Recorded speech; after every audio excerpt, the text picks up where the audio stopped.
जी Ashok sir. सपत जी, थोड़ा सा आप जो हमारे जो डॉक्यूमेंटेशन का बहुत लोगों को रहता है, और आप तो रोज डॉक्यूमेंट से खेलते हैं, तो अगर थोड़ा सा डॉक्यूमेंट के बारे में थोड़ा सा बता दें तो बिल्कुल डायरेक्ट वन टू वन हो जाएगा, जी प्लीज। बिल्कुल।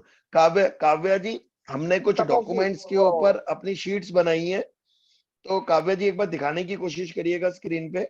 हाँ हाँ, प्लीज। जी हाँ। तो आप लोगों को मैं बताता हूँ हमारी शुरुआत कैसे होती है कोई भी डील करने की।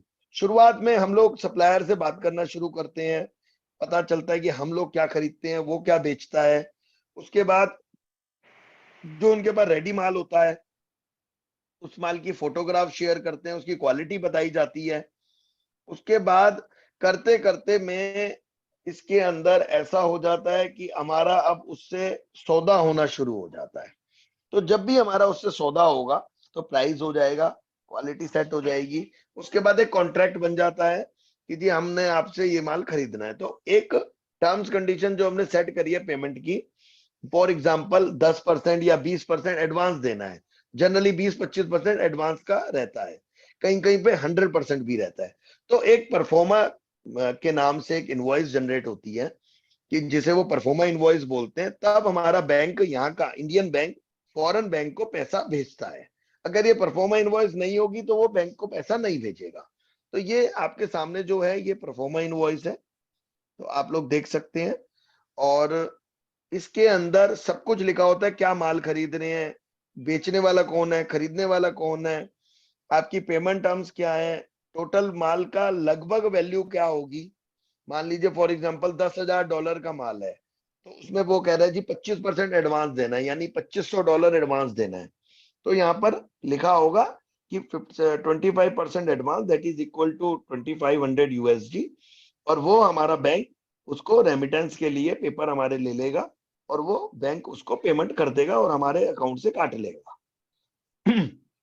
तो जैसे ही पेमेंट उसको मिल जाएगी वो आपकी लोडिंग कर देगा।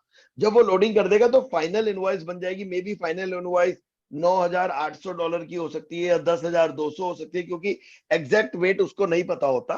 वेट ऊपर नीचे हो जाता है। जब फाइनल लोडिंग होके आएगा तो उस पर वेट आ जाएगा।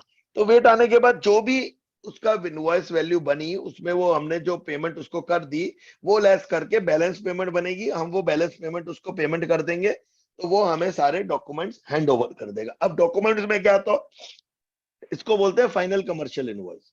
इसको इनवॉइस भी बोलते हैं, कमर्शियल इनवॉइस भी बोलते हैं। तो ये एक भाई, इसके अंदर कंटेनर की पूरी डिटेल आएगी, एग्जैक्ट डिटेल आएगी, वेसल का नाम आएगा, किस वेसल पे चढ़ा है, कब ये पहुंचेगा, सारी डिटेल होगी। एक साथ में ही पैकिंग लिस्ट तैयार होती है, जिसमें पैकिंग लिस्ट में सब कुछ मेंशन होता है, कितना बॉक्स है या कितने कार्टून्स हैं या कितने पैलेट्स हैं या लूज है माल, और कितना वजन है, हैवी है, छोटा है, कितनी ज्यादा क्वांटिटीज है, सब कुछ। ग्रॉस वेट कितना है, नेट वेट कितना है, ये पैकेजिंग के अंदर आता है। तो ये आपके सामने पैकेजिंग लिस्ट है। फिर उसके बाद हम बात करते हैं, उसके बाद ये होता है बीएल। तो पहले ड्राफ्ट बीएल आता है। तो ड्राफ्ट बीएल जब आता है तो उसके ऊपर सारी डिटेल आ जाती है हमारी कंपनी की, उसकी कंपनी की, प्रोडक्ट का नाम, प्रोडक्ट का वेट, प्रोडक्ट का HSN कोड, और कितने फ्री डेज मिलेंगे। ये मोस्ट इंपॉर्टेंट होता है, फ्री डेज देखना। ये बहुत छोटा सा लिख के देती है शिपिंग लाइन, कई बार 5 दिन लिख देती है। तो जनरली 14 दिन फ्री मिलते हैं। आजकल बहुत सी शिपिंग लाइन 10 दिन देने लगी है, कोई 3 दिन देने लगी है। तो हमें वो उनसे कम से कम 10 दिन लेना चाहिए, क्योंकि 3-4 दिन इंपोर्ट में मालूम नहीं चलता है कहां पर खर्च हो गए। तो ये इसी चीजों को ध्यान रखना होता है। तो बहुत छोटा छोटा टर्म्स कंडीशन में देखते हैं कि फ्री डेज आपके 4 दिन है, तो हमें वो पकड़ना होता है, 4 का 14 कराना होता है। तो ये भी इन लोगों की बदमाशियां चलती है, क्योंकि जितने कम फ्री डेज देंगे वो उतना उनको सस्ता भाड़ा मिलता है। राइट। तो हम ऐसे करते करते आगे चलते हैं। बीएल हो गया। अब ये जब बीएल आप फाइनल कर लेते हैं, अगर कोई गलती होती है आप ठीक करा लेते हैं, तो बीएल आपको वो फाइनल कर देता है। आजकल सीवे बिल चलता है, आपने देखा होगा ऊपर लिखा होगा सीवे बिल। तो आजकल सीवे बिल चलता है क्योंकि आजकल कोरियर का और ये सब सिस्टम लॉकडाउन पेंडेमिक के बाद से बंद हो गया। तो आजकल मेल पे ही सीवे बिल आ जाता है। इसको सरेंडर कॉपी भी बोलते हैं, सीवे बिल भी बोलते हैं। तो ये मिल जाता है, इससे हमारा कंटेनर का मालिकाना हक हमें मिल जाता है। उसके बाद आता है सर्टिफिकेट ऑफ ओरिजिन। ये होता है सर्टिफिकेट ओरिजिन। ये सर्टिफिकेट ओरिजिन का मतलब ये होता है कि इंडियन गवर्नमेंट ये चाहती है कि ये माल कहाँ पर उत्पादन हुआ है, ये मैन्युफैक्चर कहाँ पर है, ये प्रोड्यूस कहाँ पर हुआ है, तो वो मेंशन होना बहुत जरूरी है। तो उसके लिए कंपनी हमें सर्टिफिकेट ऑफ ओरिजिन जरूर देगी कि फॉर एग्जांपल माल लोड हुआ है आपका यूके से, लंदन से, पर माल बना है यूरोप में, जर्मनी में, तो वहां पे लिखा होगा the material produced and manufactured in Germany and loaded from the port of UK. तो ये मेंशन होना जरूरी है, क्योंकि बहुत सी कंट्रीज से कई बार हमारा समझौता नहीं होता, तो इस चक्कर के अंदर ये रहता है। अब बात करते हैं कि बिल ऑफ एंट्री। एक होता है बिल ऑफ एंट्री। काव्य मैडम बिल ऑफ एंट्री दिखाइए। ये हमारी कॉस्ट शीट है, इसको बाद में डिस्कस करते हैं। ये बिल ऑफ एंट्री, ये बिल ऑफ एंट्री होती है जब हमारा माल यहाँ इंडिया आ जाता है, हम कस्टम में पेपर सारे सबमिट कर देते हैं, हमारा सीएचए होता है। सीएचए का एक बहुत बड़ा रोल होता है। सीएचए से बहुत अच्छे से हमें सारी चीज समझ लेनी चाहिए। डॉक्यूमेंट्स माल आने से पहले उसको हैंड ओवर कर देने चाहिए, जिसमें कि कोई कमी रह गई है, कोई डेफिशिएंट है, डॉक्यूमेंट कम है, तो वो हमें गाइड कर सके। कोई मिसप्रिंट है, कोई गलती हो गई है, कोई क्लैरिकल मिस्टेक हो गई है, तो वो हमें गाइड कर सके। मैंने आपको बार बार बताया ये बात कि जो जो गलती हमसे होती रहेगी, हम टाइम से काम नहीं करेंगे, तो उसका भुगतान हमें पैसों से करना पड़ेगा। तो हमारा प्रॉफिट मार्जिन कम हो जाएगा, और कभी कभी प्रॉफिट मार्जिन के अलावा भी लॉस हो जाएगा हमें। तो ये बिल ऑफ एंट्री होती है। इसके अंदर कस्टम हमारा एक्सचेंज रेट पकड़ता है, आइटम क्या है, एचएसएन कोड क्या है, उसके ऊपर कितनी कस्टम ड्यूटी लगी है। जैसे मेटल स्क्रैप की बात करें तो किसी पे 0 कस्टम ड्यूटी है, किसी पे 2.5% है, किसी पे 5% है। मैं पैकेजिंग इंपोर्ट करता हूँ, कपड़ा, पेपर, प्लास्टिक, वो सब 18% या 10% या 25% या 20% कस्टम ड्यूटी की आइटम है, तो उस पर कस्टम ड्यूटी लग जाती है, गवर्नमेंट का सेस लग जाता है। फिर एक आईजीएसटी लग जाता है। वो आईजीएसटी जब भी हम इस माल की सेल करेंगे, तो आईजीएसटी हमें एडजस्ट हो जाता है अकॉर्डिंग टू सेल। तो आईजीएसटी हमारा एक्सपेंस नहीं होता, वो हमें एडजस्टेबल होता है हमारी सेल के ऊपर। बाकी कस्टम ड्यूटी हमारा एक्सपेंस है, वो हमें वापस नहीं मिलना।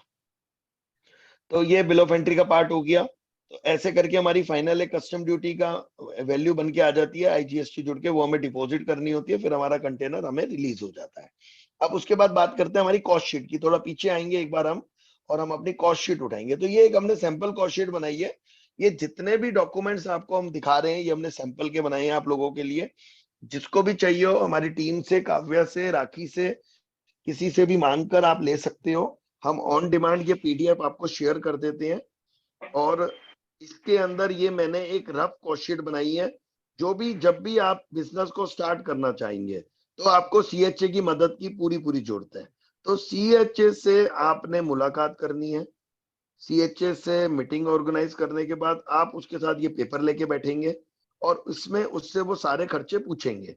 मैंने तो एक रफ डाल दिया है कि किस आइटम पे कितनी कस्टम ड्यूटी है, उसके हिसाब से कैसे कैलकुलेट होगी। तो इसके अंदर माल कितने का हमें मिला, उसके ऊपर फ्रेट क्या लगा, कस्टम ड्यूटी क्या लगी, जीएसटी क्या लगा, करेंसी का वैल्यू क्या लगा, आइटम कोड क्या है, ये सब करके टोटल निकाल के कस्टम ड्यूटी हमने बना ली है। तो ये नेट प्राइस हमें क्या मिलता है, और बिफोर आईजीएसटी हमें क्या पड़ता है ये कॉस्ट, ये करके हमने एक फॉर्मेट बनाया है। ये फॉर्मेट आपको अपने सीएचए के साथ सीखना बहुत जरूरी है।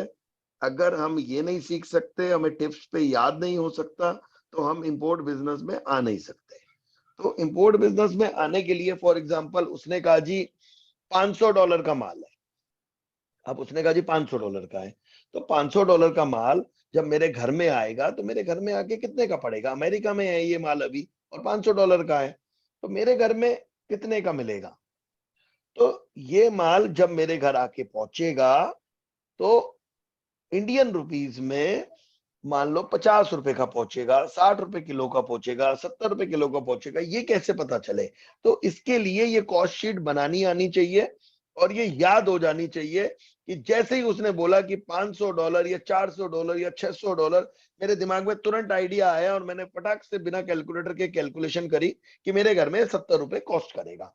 तो मैं अपने बिजनेस में ऐसे ही करता हूं। जब भी माल पे खड़ा होता हूँ या माल की बात कर रहा होता हूँ, मैं तुरंत उसके अंदर एक रफ एस्टिमेट जोड़ के अपनी कॉस्ट निकाल लेता हूँ। जी अशोक सर, थैंक मैं यू, समझता थैंक यू हूँ तपन ये जी। इंफॉर्मेशन बहुत है। इतना भी अगर हम कर लेते हैं तो इंपोर्ट की जर्नी को स्टार्ट कर देते हैं। बाकी हमारी हैंड होल्डिंग आप लोगों के साथ रहती है हमेशा, और हम सबको हैंड होल्डिंग देते हैं। हमारे पास अलग अलग यहाँ पर सिस्टम बनाया हुआ है हमने आप लोगों को बिजनेस में एंटर कराने का। और यहाँ पे हमारी टीम के अंदर जितने भी लोग हैं, वो कोई भी ऐसे लोग नहीं है कि जो किताब से पढ़कर आए हैं और आप लोगों को सिखा रहे हैं। ये सब वो लोग हैं जो ऑलरेडी ट्रेड के अंदर है और सालों से ट्रेड के अंदर है। जी, थैंक यू जी so much. Tapan ji, thanks for watching this video.